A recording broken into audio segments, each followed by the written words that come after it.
We are starting chapter 1 today. Finally, we covered 7 sessions. Of course, every chapter we will make it as self-contained as possible. So if somebody is attending only a particular chapter, we can definitely, they will be able to get it. So what we covered so far is 2 topics we covered. The first topic was we did an introduction of the Gita. So we covered what is Gita. Remember the 2 definitions we talked about? And then we did a brief history of the Gita, right from the Krishna's time to the 21st century. So we did that. Apart from that, we covered 2 more topics. Why should I study Bhagavad Gita? And how should I study Bhagavad Gita? So these were the topics we covered as part of the introduction. And then we talked about the meditation verses of Gita. 9 meditation verses we talked. This is what we covered in 7 sessions. Just go to our YouTube channel. It is there. At least it is being published one by one. So with that, we are going to enter into the chapter 1. So chapter 1, we are going to have 9 sessions. Chapter 1 is typically people overlook. They say that, okay, chapter 1 need not be studied. They will just go to 2nd chapter, verse 11. But we are going to spend a little bit more time on chapter 1. Because without understanding the problem, how do you solve? Because from 2nd chapter, verse 11, the solution is given. So we need to understand what exactly is the problem we are trying to solve. So that's why we are going to spend some time on chapter 1. What exactly is chapter 1? And how can I relate with chapter 1? Typically the chapter 1 you read and you take it as an Arjuna's problem. Once upon a time there was a prince. He had a problem. And somebody gave him a solution. How can I relate that with myself? Because Arjuna is far away removed from me in terms of space, in terms of time. This happened 5,000 years back or 3,000 years back. And also it happened in ancient India. So the culture, the social system, the challenges, everything was different at that point of time. So we need to know a problem of Arjuna 5,000 years back and the solution given to Arjuna 5,000 years back, how it is relevant to me. Otherwise the study of the Bhagavad Gita would be just an intellectual study and I cannot relate with the teachings of the Bhagavad Gita. So it is extremely important for us to understand chapter 1. Without understanding the chapter 1, we cannot apply the problem of Bhagavad Gita, the solution of the Bhagavad Gita. So with that, let's try to, what I'm trying to do is, I'm going to bring the Arjuna's problem into our problem. And Arjuna's problem is only a prototype. Arjuna is a prototype of you and me. That's it. So how I can relate that to that prototype? So I always start the chapter by telling one simple story. In management domain, there is a famous story. The story theme is, how do we miss the obvious? Suppose you are addressing a problem. The problem, sometimes what happens, you pay attention to every minor thing. And in that process, what you do? Miss the truly obvious one. So, the story is like this. Once upon a time, Sherlock Holmes and Dr. Watson went for a hiking or a trekking. They had a wonderful time. Like, they sweated and they had wonderful time. And in the evening, they got completely tired. They came back to their tent. Immediately, you sleep. Midnight, what happened was, Sherlock Holmes, means Dr. Watson called up Sherlock Holmes. He asked. Sherlock Holmes woke up Dr. Watson and asked, Watson, what do you see? Dr. Watson said, I see a beautiful sky. Crystal clear. Sherlock Holmes said, what else you see? He said, I see all the stars. There's no clouds. What else you see? One more question. Okay, I see this particular star. That means the weather means these are the conclusions. What else you see? The presence of this star indicate that the birds will be flying from this region to that region. This went on for some time. Finally, Sherlock Holmes got completely mad. He said, idiot, somebody stole our tent. So, you see everything in the universe, but you miss the obvious. Like that, most of us read the first chapter of the Bhagavad Gita and we miss the obvious. We relate that with Arjuna. We keep that away from ourselves. So that's why I really wanted to spend some time on chapter 1. So try to relate yourself with the chapter 1, and if you cannot relate, let's talk offline. Because Bhagavad Gita, our objective is not to study Bhagavad Gita. Remember, in our how to study Bhagavad Gita, I made it very clear. If our objective is to study and master the Bhagavad Gita, we are missing the boat. We are trying to study ourselves. Gita is only a roadmap. So, second chapter of the Gita itself is talking about that. It's only a roadmap. What is the benefit or the purpose of the roadmap? To give me direction. If I sit and learn the roadmap, take this turn, take this exit, go this much speed, it definitely is going to help me in my journey. But if I'm not undertaking that journey with that roadmap, the roadmap is waste. Yeah. So once you get the destination, what is going to happen? The roadmap is again useless. So the scripture or the scriptures to that matter, it is valuable only to take me to the destination. Otherwise, Vedo avedo bhavati. The Vedas tells. Once you reach the destination, the Veda becomes non-relevant. Yavan artha udapane sarvada samplutodage. Second chapter, verse 46. Krishna tells, if there is no flood, you need to go to a water source to get the water. But when everywhere there is flood and the water is covering your house, why do you need to go to a well to get water? Like that, the scripture becomes useless at that point of time. This is very important because we give so much importance to the scripture, not to the message. Once upon a time, somebody went and told Swami Chinmayananda, I told this story again, right? He said, I have studied Gita, I have gone through Gita 3 times. Nothing has happened. And he said, has Gita gone through you at least once? That makes the difference. So this is important. So now, let's try to understand what exactly is the problem addressed by the chapter 1. So I'm going to show you a few scenarios. Tell me whether that scenario relates to you. The first one, a brilliant student. Go back to your childhood. You studied everything. But because of the pressure of the exam, you cannot put what you studied. Any one of you experienced that? Yeah. Right? You studied and you could repeat everything, but when you are at the pressure of the situation, nothing comes out of it. Second scenario, right? In a casual relationship, I'm seeing this every day, even here in North Brunswick, so many people are coming and talking to me. So, a casual discussion between a husband and wife. Somebody said something. What happened? It became a big issue. Why? Both of them know that this is nothing serious. But a momentary slip. What happened? The whole situation escalated into a bigger situation.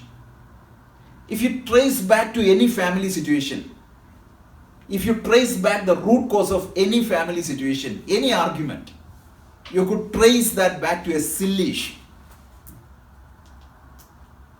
Third scenario, an eloquent speaker. When you go to a big stage, if there is a stage fear, Nothing will come out. I'll tell my own example. I was invited to Java one day. First time in 2001. I knew the subject. It was on Bluetooth and Java. That was the topic. So I had to go there, give a talk. I knew the presentations left and right. I can close my eyes and do it. But first time when I went to the San Jose and when I went to the stage, when I opened my eyes, my God, it's an ocean of people. Suddenly the light went off. As a speaker, you won't see anybody. You would see a huge image of yourself in the big screen. Nothing came out. Why? I have the skill. I know how to talk. I know the subject matter very well.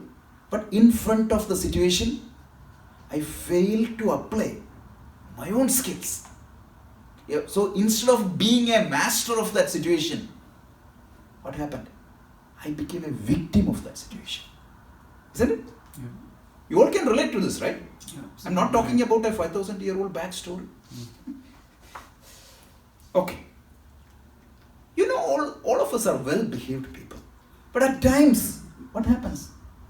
Even at work, there are some good people. But someday, because of something happened in the family or because of something, what happened?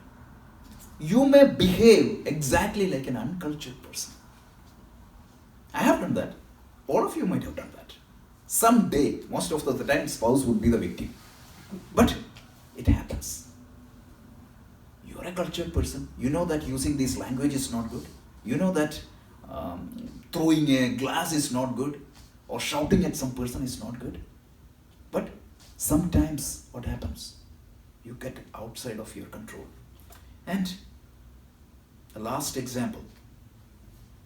Every World Cup final, you see Sachin Tendulkar getting out at 4 runs or 5 runs or 6 runs. Any Sachin fans, please forgive me. Right? 2003, we had to chase 350 runs. Second over, Sachin Tendulkar got out. 2011, the critical match about Sri Lanka. Do you think anybody else in the world is as skilled as Sachin? No. In terms of technique, Dhoni did win the match. But if you compare the technical skills of Dhoni and Sachin, they are not comparable at all. But there was some factor. Consistently, they did a statistics of Sachin. Like critical matches, he gets out. And another important observation about Sachin is he's a wonderful player. But when he gets 90s, from 90s to 100, how many times he got out? It's a record. Why? Is it lack of skills? Absolutely not. And even these are some of examples you can relate to yourself. Every day this is happening. So let's try to investigate more. So now tell me, do you agree with these points? When there is a tight deadline, when there is an external pressure mounting on me, I find it difficult to keep my cool and so-called good behavior. I'll be the angel when the situations are completely conducive. But when the situation goes a little bit out of control, what happens? The real me comes out. Or I get upset and I find it difficult to keep my cool and balance. And at times, at work or at life or in all avenues of life, I find myself completely helpless. Isn't it? What happens? That helplessness leads to distress and depression and anxiety. Go back to any counselor. This is exactly what you're going to hear. Every counselor will tell the same story. Often, I'm worried, I'm stressed, I'm anxious. Even while you're sitting today, a lot of people might be thinking, what am I going to do tomorrow? At work, it is tomorrow, but I'm always anxious. I find myself stressed most of the times. I find myself sometimes depressed also. Why? I'm not talking about somebody else's biography, right? Each and every one of you can relate with everything. And sometimes what happens? When I get angry or sad, I forget myself and I react to somebody. It could be my spouse, or it could be my colleague, it could be my boss. Boss, sometimes I may control, but wherever it is possible, I react instead of acting. These are some of the practical problems I see in my life. In bottom line is, I always find myself failing when the pressure mounts. That presence of mind in front of the stressful situation. You may have little bit more strength than me, but if the problem's gravity goes little bit high, what is going to happen? I may fall down. See, some people, I always joke about this. If the AC is not working, that is good enough for them to get distressed. For some people, mosquito bites or AC should be okay, but something happens. A terminal disease is identified in the family. They may fall down completely. But what I am saying is, what is going to give you stress might be variable with respect to your maturity. But there will be something that is going to give you stress. And our level of maturity is determined by how much resilience I have in front of the situation. This is a problem. Now the question is, why? Why I am not able to cope up with the situation? Mind you, most of the problems in front of you, there are some problems where there is no solution. But most of the problems in front of us, we will be able to find a solution. But because of the stress, because of the situational pressure, I am not able to execute the solutions in front of me. So this is very important. So the key problem here is, look at these three are very important. This is exactly what is coming in the emotional intelligence lesson which we missed. So the first thing is inability for me to identify, understand my own emotions and thoughts. Think about this a little bit. I get anger. It is okay. It is okay to have anger because every emotions are designed for a purpose. Anger gives me a little bit strength. It will give me a little bit ability to act quickly. It will give me a little bit of stress so that I can act a little bit further. But if that anger's amount is out of proportion, what is going to happen?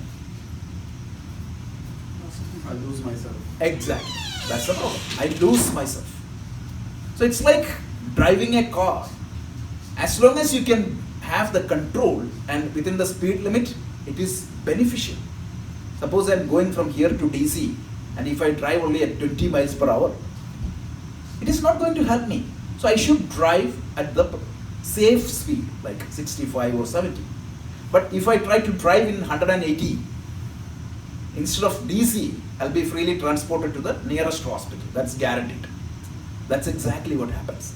The emotions, appropriate emotions, proportional to the circumstances are beneficial.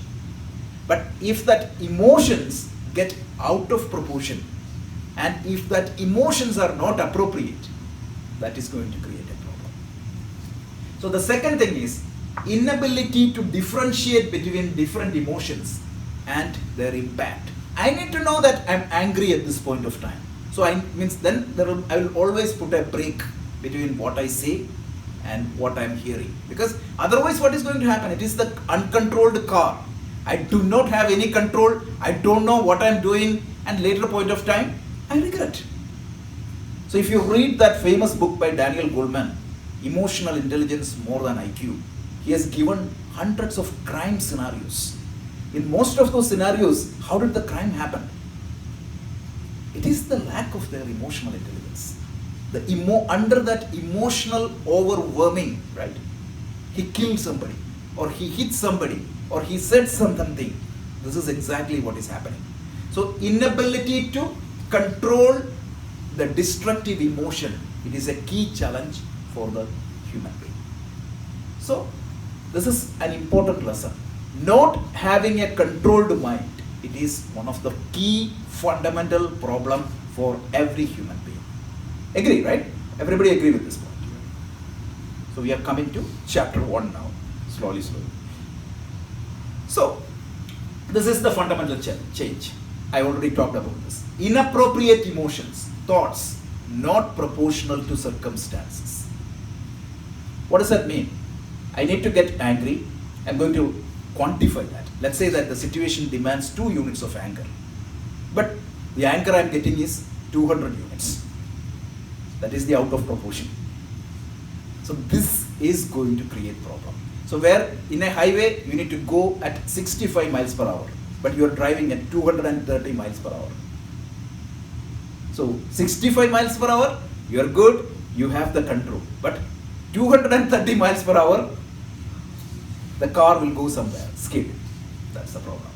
So when our balanced mental state means the mental state where I can identify all the emotions and where I can control all the emotions. When that state is not there, that's a problem. So this is what we were supposed to see in our emotional intelligence class. What exactly is going to disturb that controlled mental state? Once that mental state is out of control, I am out of control. These are the things. I cannot perceive things properly. Let's say that you are the height of anger. At that point of time, your child come and say something.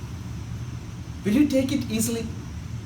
Let me ask you, all of you used to sign your progress report when you were a child. Do you take the progress report to your dad when he is so upset? Why? Even if you have 95% of the mark, he will say something. But if he is in a good mood, you will get that easily signed. So, when there is an emotional overwhelming, I cannot see things as they are.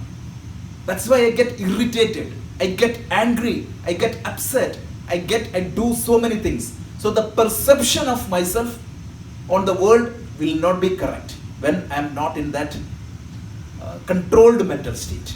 Second point is, I cannot feel something, right? When the emotion, when the mind is not correct. What is an emotion, by the way? What is it? It's called emotion. What does that mean? Emotions are neither good nor bad. What exactly is emotion? You will see in Vedanta, when we talk, when we start the Vedanta class, you will see the definitions of emotion, not exactly the scientific way, but it's a brilliant way. So Vedanta tells, emotions are a means of your mind to communicate something to your body. Emotions are a means of your mind. How do you know that I am angry? How do you know that I am threatened? How do I know that I am happy? These are feelings that comes in my mind. That my feelings that comes to my mind needs to be communicated to my body. You need a means to communicate that, and that is emotions. So when I am angry, what does that mean? What does that mean? The mind is trying to communicate me that there is a potential injustice happening. When I am afraid, what does that mean? The mind is going to communicate to me that there is some threat is there in front of me. I need to run or I need to fight. When I am sad, the mind is going to tell my body, because unless it is felt in the body, I cannot experience it. So the mind, the thoughts, how do I experience it? When it is translated into the body. It's a software and hardware communication, that's it.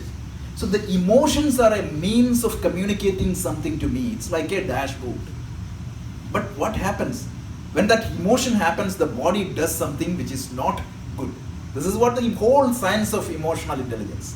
We will see this later. But the problem is, I will not be able to feel things as it is. That is why at the time of a crisis, my intellect will not work. I will always go to my neighbor or some friend and ask him for help. A doctor who can do all the surgeries, but when he does surgery to his father, his hand will shiver. Why? He has the skill, but his emotions he cannot control. Next one is, when that emotional overwhelming is happening, I will not be able to analyze the situation properly and respond correctly. I may do something, I may say something, I may act something which is not correct. So when I have that stage fear, when I was sitting in front of 1,000 people, what was my duty at that point of time? I should have delivered that talk, but I couldn't do it. So I may not be able, because there was a fear and I was trying to escape, and because of that I was not able to do what I need to be done at that given point of time. That's the problem. So that's the second. And finally, for me to get out of the problem, I need to execute the solution. And because of this emotional overwhelming, it is going to prevent me from executing that solution. So this is a problem for you, me, and everybody. I cannot allow my mind to slip from that controlled mental state. It is, if I allow my mind to slip from that controlled mental state, it is going to come back and hit me in whatever way. Sometimes that hit is going to be very high, and sometimes it is going to be small. But what should be the ideal lifestyle or the yogic lifestyle? I should keep my mind always in that controlled state. It is, Krishna is going to repeat this again and again and again. Throughout the Gita, this is what Krishna is going to repeat. And the process of keeping my mind in that controlled state is called yoga. So every time Krishna is going to give yoga is going to come more than 150 times, 120, 130 times in Gita. Every 2 verses he will come back to yoga as the solution. This is the reason. Is it practically possible? Yes, Keep your mind controlled? it is. It is practically very much possible. But tomorrow don't expect that you will have 100% control. But second chapter, verse 41 or 42, Krishna tells, when you practice yoga, you may not get the 100% control tomorrow, but you will see that your resilience gets improved. Earlier, if the tea was hot, you would have got upset. Now at least you got the resilience on that. Gradually, this resilience will go up, and eventually I will hit that threshold, and thereafterwards I am controlled. The whole Gita, 90% of the Gita is the means to gain that control over the mind. Okay? So now, let's go to the impact. So, the impact of not having a controlled mind. Most of the times, we find it difficult to cope up with the pressure of the situation. And what do we typically do when the pressure mounts? Escape route. If this job seems to be difficult, I may run away from the job. That's okay. I'm not saying that you should not run away. Remember, in the Mahabharata, we talked about that famous battle between Karna and Arjuna. 2 chariots were coming. So fearful situation, right? Tensed situation. Shalya asked Karna, are you afraid? Karna said, if I'm not afraid now, I would be a piece of rock. Krishna asked the same question to Arjuna, are you afraid? Arjuna said, I am afraid. So what was the difference? Arjuna won because of Krishna. Krishna said, Shalya said, okay, you are meant to lose, so better run away right now. That is what Shalya said. But Krishna said, right, if you run away from a problem, what was the message? The problem is going to run after you. So he gave this brilliant example of the lions. What is that story? How do you lions hunt? Do you know? They go as a batch. And the weakest lion will go to one side and just roar. Then the zebras or deers, what they will do? They will run just opposite direction. All the healthy lions will be waiting there to catch hold of them. But if one of the deer had gone in the direction of that fear, the probability of him getting escaped was very high. Swami Vivekananda, when he was wandering in Rishikesh, he was chased by a monkey. You might have heard this story, right? So Vivekananda was running away from the monkey, and what the monkeys did, as a batch, these monkeys was chasing him. And one old monk said, Babaji, don't run away. If you allow the brute to chase you, the brute will chase you to the end of the world. You have to turn back and fight. So at that time, he turned back, all the monkeys ran away. He said, I learned the biggest lesson at that point of time. So this is very important. I will not be able to, how many problems I can escape? If I change from this job to that job also is going to be pressureful. It's okay. What I'm saying is that if you decide that this is not a good job, I'm not enjoying it, it is not in line with my style, definitely you have to change. Nobody is asking you to stay in a problem forever. But if I ran away from the problem because of the change, you think that this is difficult for me, I am helpless, then you will be running away from all of your life. That is guaranteed. So this is an important message. It's okay. So does the Gita help us to differentiate between a problem that we should face and something which is like a suicide mission? Gita will give you the clarity of the mind, and with that clarity of the mind, you will be able to make those three choices. What you can change, and two options. What you can change and what you cannot change. Go back to the serenity prayer. Yeah. What is the serenity prayer? You have to have that ability to change and face what I can change. And you have to have the grace and serenity to accept what I cannot change. And what is the important thing? Wisdom. I need to have the wisdom. Discrimination. And Gita is going to give you that wisdom. It is the clarity of my mind. Typically I try to change everything which I cannot change. And I don't do anything which I can change. That would pretty much be the solution to all problems in the world. Exactly. That is why that problem is addressed. That is the core fundamental human problem. So this line, what I highlighted in red, is very important. The fundamental problem is because of my ability or lack of control over my mind, I become a victim of the situation. I should be a master of the situation. Rather, instead of being a master, I become a victim. When I become a victim of the situation, what happens? The problem will crush you.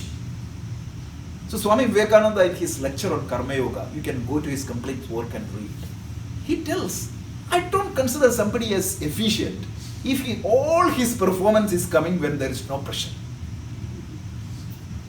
You hit centuries after centuries when there is no pressure. One skill should be rated how he performed under pressure. That's why 30 years back or 40 years back, what was the primary, how do you measure the primary skill of a person? Only by IQ. So in 90s, the whole science of emotional intelligence was introduced. And that is why I would strongly suggest all of you should go and read the book called Emotional Intelligence More Than IQ by Daniel Goleman. That book gives all these examples. So this is, as per Daniel Goleman, this is the must-have life skill for every human being. So, and this is a trainable skill, by the way. Some people get it by birth, but definitely this needs to be trained. We need to train this to our kids. Forget about kids. We need to train ourselves first. Because we are not emotionally intelligent in front of the kids. Of course, they are looking at your behavior more than what you speak. Okay? So, most of us can face most of the challenges in front of us. But because of this issue, we allow the situation to conquer us. Okay. So, there is a famous proverb, as is the mind, so is the man. When the mind is controlled, calm, pure, you feel happy, Remember, we talked about positive psychology. Where does the happiness comes from? It is within. So why do I feel happy when I go to Hawaii? Why do I feel happy when I go to Switzerland? Why do I feel happy when my child comes to me? Because that object can transition my mind to this calm state. So if you have the ability to control your mind and keep that in your control, the happiness is at your hand, in your control. You can be happy whenever you want. This is an important skill. This is proven by science now. So the happiness you are looking is not outside. The happiness is an internal state when the mind is quietened and calm. And the biggest life skill, the most essential life skill all of us needs to have is ability to make that happen. So this is what we experience at a given time. Be it peace or happiness or frustration or anger, it is nothing but the state of our mind. That's very important. Then whether the situation causing that case is real or unreal, whatever my mind feels, I would experience it. The traditional example of Vedanta is what? When I see in the night I am walking, I see a huge snake lying down. How would be my reaction? A huge fear comes to me. But in fact, it was a rope. So whether it is a rope or snake, my response would be as if I'm seeing a snake.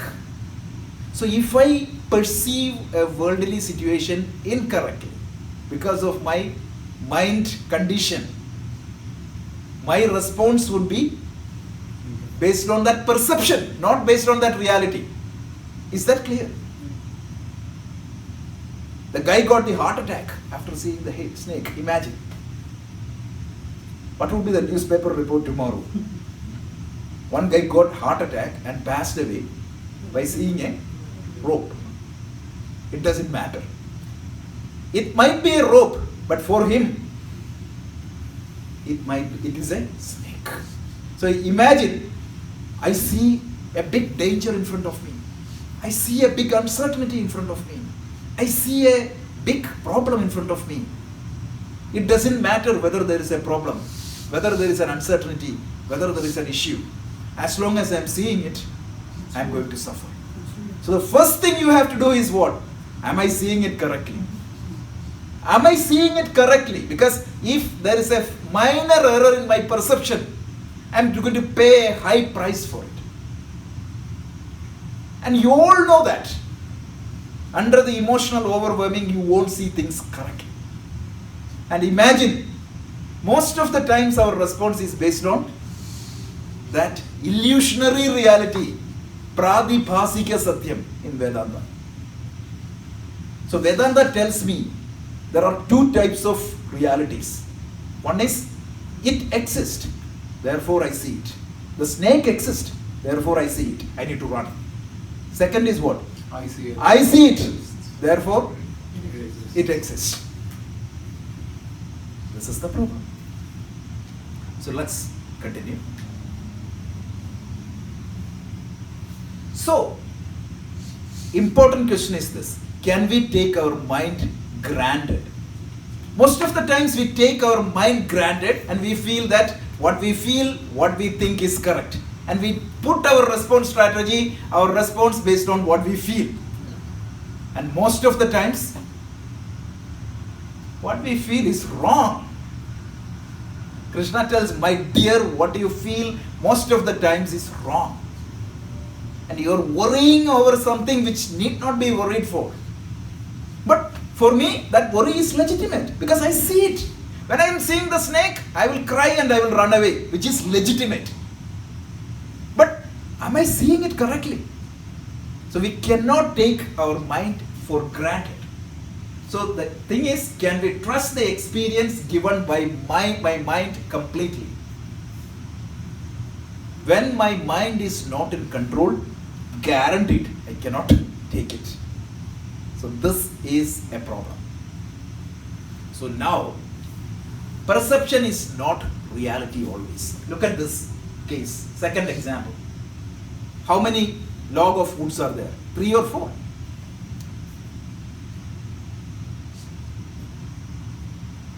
For one person it is 4, the other person it is 3.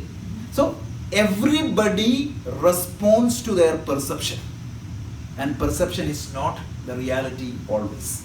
That is the point. The fact is, we cannot trust or rely on our mind always completely, because what influences my perception? It is that emotional overwhelming is going to influence my perception. This is exactly the science behind emotional What is intelligence. the word you're using after emotional? Overwhelming? Overwhelming, yeah. It is big problem. So if the emotions are out of control, it is going to pull me down.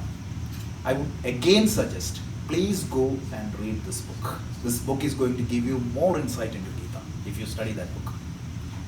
Okay. So now, as a result, what is going to happen?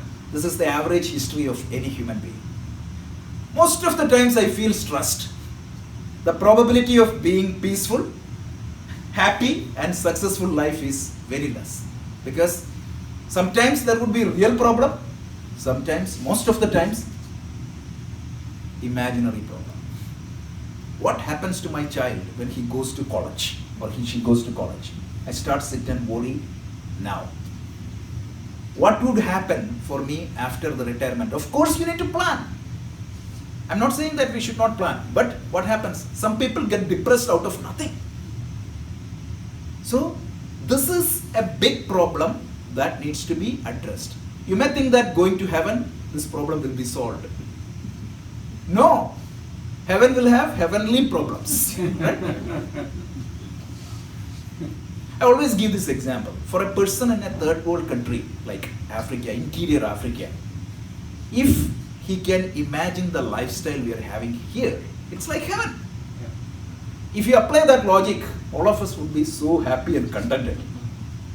I know for a fact that I was more happy when I was in India without any resources. I'm sure each one of you may agree with that. Imagine the job you have, the financial status you have, the power you have. If you could imagine that that is what you are going to get when you are a child or a student, you said, I don't need anything, God, I'm happy. Absolutely. But now, so if you apply the same mathematical rule, right? Now we think that going to heaven, you will get this uninterrupted happiness. What is our scripture tells?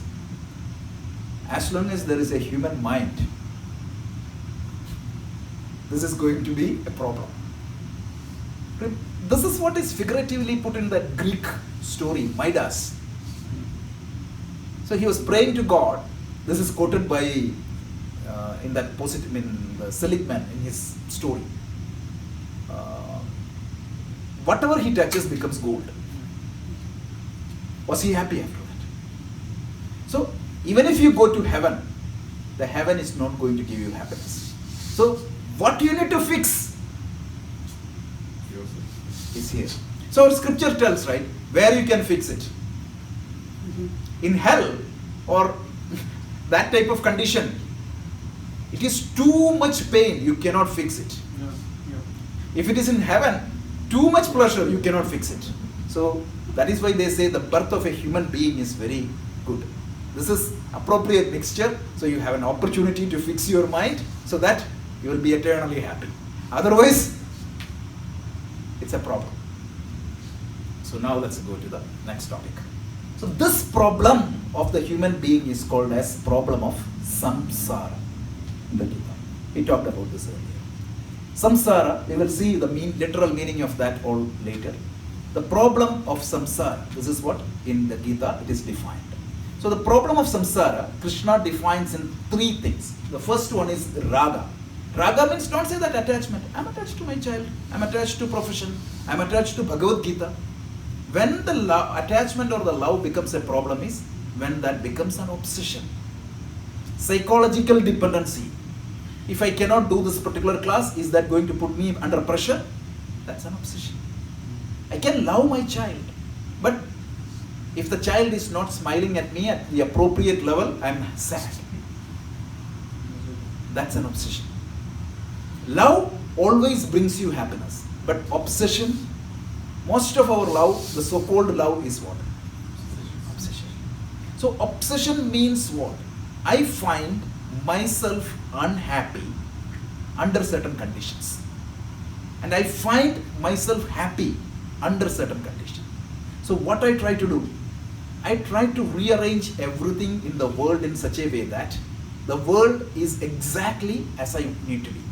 My wife should smile exactly the way I want, not too much, not too less. And the child should behave exactly the way I want. Yeah. Indian parents, right? The child should marry exactly the person he likes to, not the child likes to.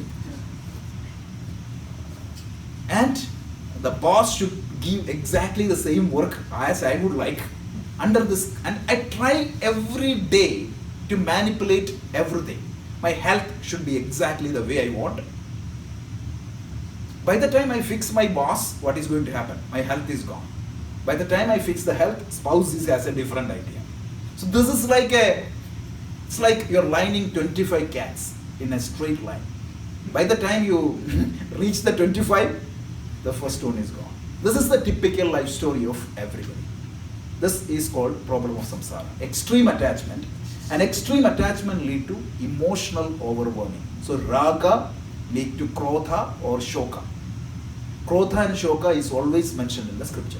So uncontrolled emotions. Why do I get anxiety? I was aiming for that job. So I'm not sure whether I am going to get that job. That is going to give me anxiety. What is that gave me the anxiety in fact? It is that obsession. See? It is that obsession that gives me anxiety. It is that obsession gives me anger. What is the anger? Typically in colleges you'll know, right? One person is looking at a girl. Imagine another person is looking at that girl. Anger will come because I find a threat there. Every anger is what? I feel that I should get something and there is an object or a situation or a person coming between me and my desire. That is what is anger. Right? Worry, anxiety, depression, everything is like that. So emotional overwhelming, extreme attachment or the obsession may lead to emotional overwhelming. And when there is emotional overwhelming, what is going to happen? Moha, delusion. I don't know what to do. So I do exactly what I should not be doing. This is the problem of samsara. So raga leads to shoka or krodha, and this emotional overwhelming leads to moha, delusion. And we are all caught up in that web. Okay, so this is the context of Gita. Gita tells that every person going through this and this particular situation demonstrate the fundamental human problem. When I face a situation, what happens? Because of my extreme obsession, I get emotional overwhelming, and because of that emotional overwhelming, I get deluded. This is the problem. And this context, this problem can demonstrate and happen in any context. This problem is not limited to a particular context. Arjuna's context was one such context. When I go to my work, that is a problem. When I face my family, another Gita's problem will come, right? When I face the society, I face another problem. When I deal with my own health, this problem. Certain health conditions will be given sometimes which cannot be acceptable to me. So that is going to create raga, moha, shoka and moha. So every avenues of my life will generate or trigger this problem.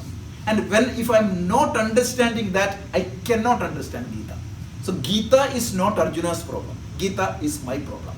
The third thing is, this problem can manifest in different contexts, in different places, in all time. It can manifest any places, any time. So don't tell me or don't think that this was an Arjuna's problem that has happened 5,000 years back. This problem is happening every day in front of me in different context. So this chapter 1 of the Gita presents this problem in the context of an ancient civil war that happened in India. So what was the style of our scriptures? They take a historical context and add a lot of information. That is why it is called Itihasa. It is not 100% history. It has its own component added. So the ancient masters of the India, they used to pick up a historical context. So, and to demonstrate this problem, right, they need a situation. They just use the Mahabharata battle as a situation. Why a war field was taken in the case of Gita to demonstrate the situation? Typically all our scriptures are what? Upanishads. What is the context of this Upanishad? Rishikesh or Haridwar or this Uttarkashi, Gangotri, all these places. Calm, serene places. I've been there, like the moment you enter there, you feel completely relaxed. So if the message was given in that context, you may think that, okay, this is applicable only to sages, only in that environment. So that is why Vyasa put this prototype in the most challenging situation of a life. One of the most challenging situation of a life is a battle, and that too, a civil war, not another war. Another war means, a normal war means you are fighting with your enemy. Arjuna was brilliant in that. But if it is a civil war, you are fighting with your own people. That is the most difficult life situation. And that is why Vyasa planted this context in the Mahabharata battle. And the significance of the war is only that much. Don't think that Gita is a warmongering book at all. It is just to demonstrate that context. Vyasa has taken that situation, and if Arjuna, whose problem is 10 times bigger than our problem, can be transformed, this is applicable to all of us. But most of the people, just like Dr. Watson, he don't see the tent, he will see the stars, he will see the everything else.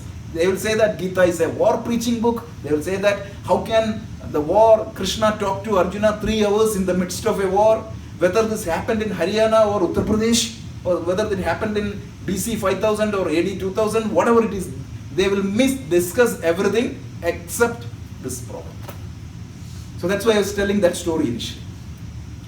So the great sage Vyasa took this historical war and presented to us this fundamental human problem. So I just put a quote by Paramahamsa Yogananda. Paramahamsa Yogananda's book, God's Talk to Arjuna, highlights this point a lot. But if you try to read that book, it is going to be very complicated. It's a very complicated book. Once you cover the first chapter, you can go and read. He tells in a language of simile, metaphor and allegory, the Bhagavad Gita written by sage Vyasa, by interweaving historical facts with the psychological and spiritual truth. This is the context of the Gita. So again, what the story, I don't have to repeat the story. All of you know the story. What happened?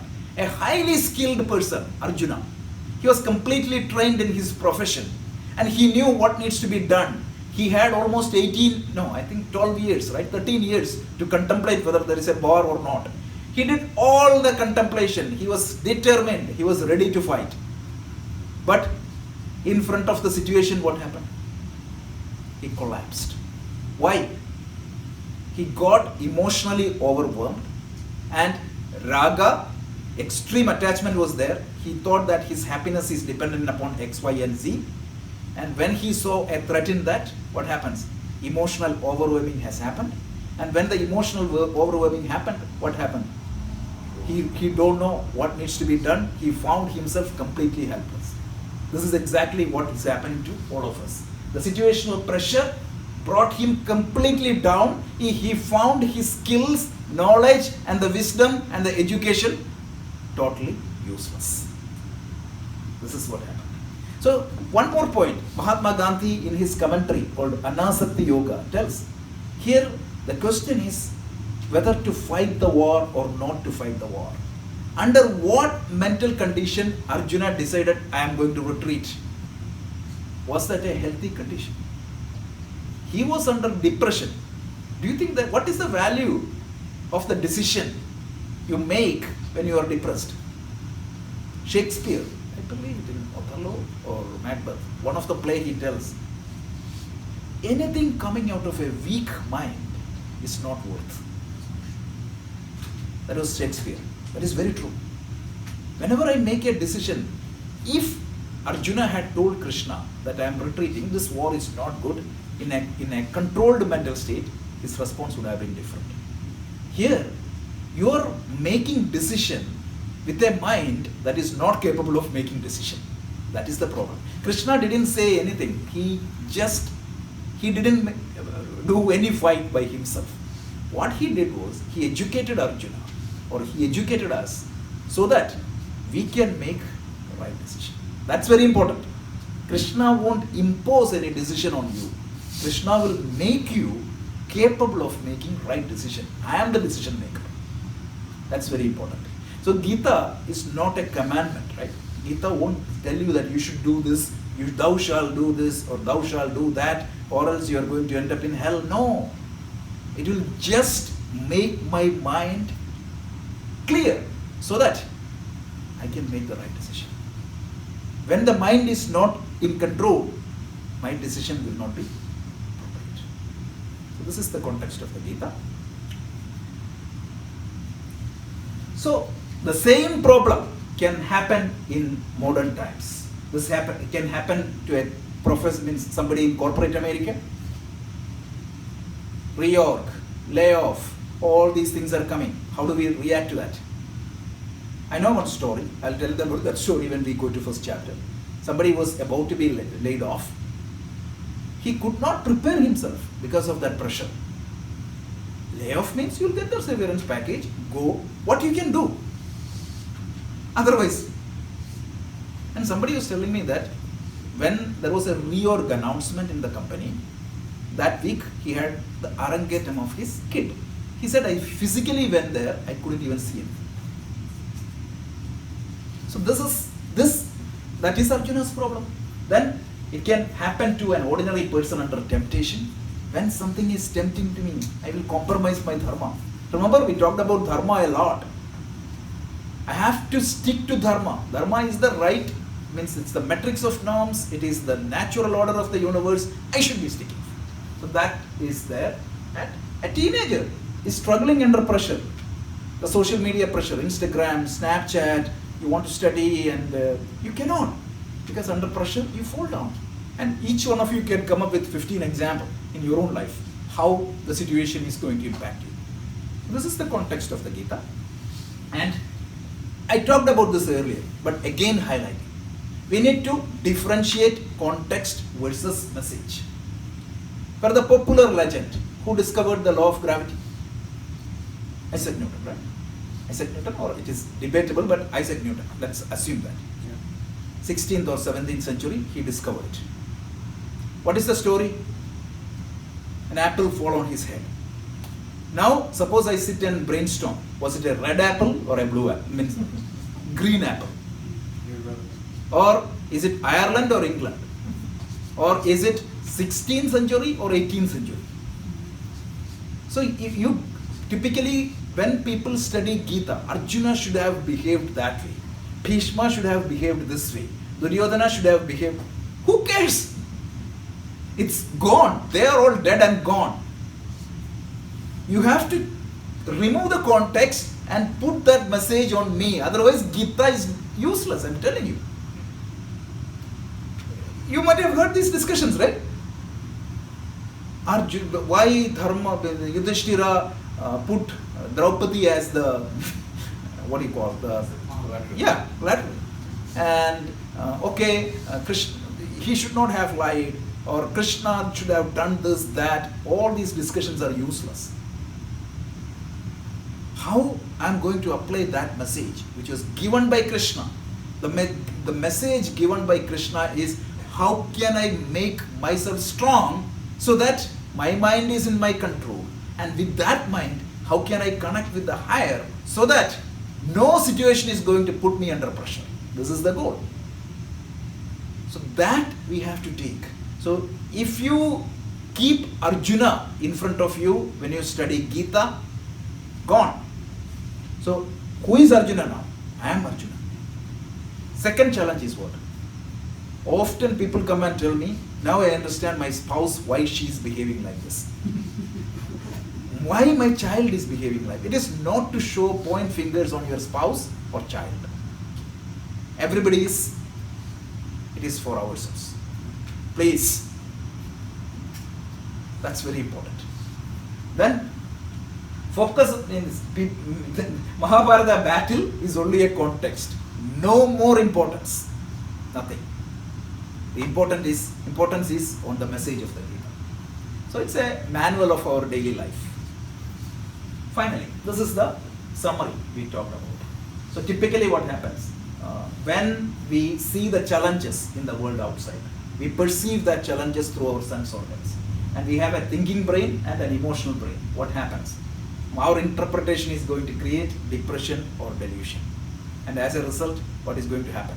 I behave exactly the way I should not be behaving and get into trouble. And it's like a web. It's domino effect. The whole life is a battle like that. So don't allow the destructive emotions and negative thoughts overpower you. And this is, with this understanding, we will get into Arjuna's story and see in a step-by-step how raga is leading to moha and krodha, and how this moha and krodha is leading to, the krodha and the shoka is leading to moha, and how that fundamental problem is demonstrated through the stories of Arjuna. Let's take it as a story and let's try to see how it can be applied. Why the lack of emotional intelligence is creating problem. That's what we are going to see in the chapter 1. With this understanding, if you look at the chapter 1, you will get a new meaning. Without that, it is going to be a problem. Okay, so this is the way out. How do we, first thing you need to start.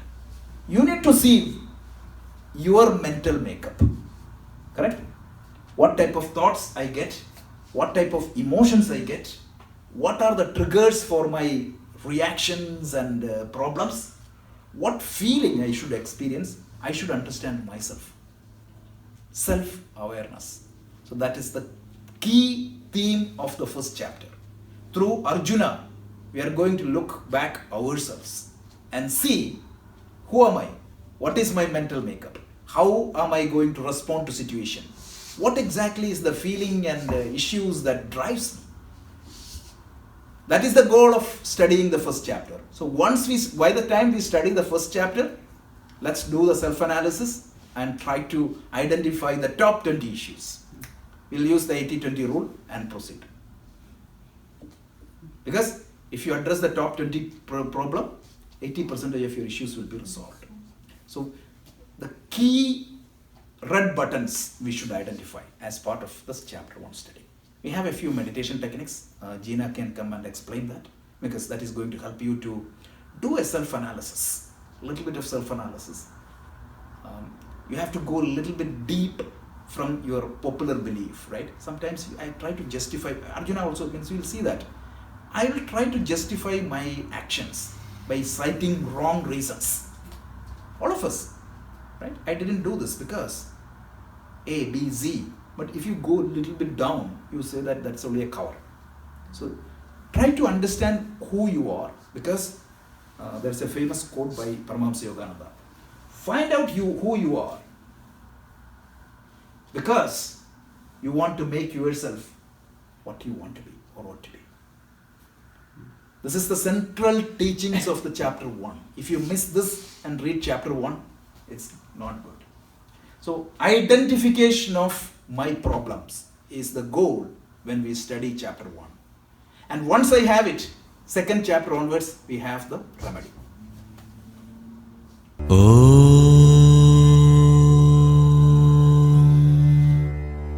Purnamada Purnamidam Purnat Purnamudachyate Purnasya Purnamadaya Purnamevavashishyate. Om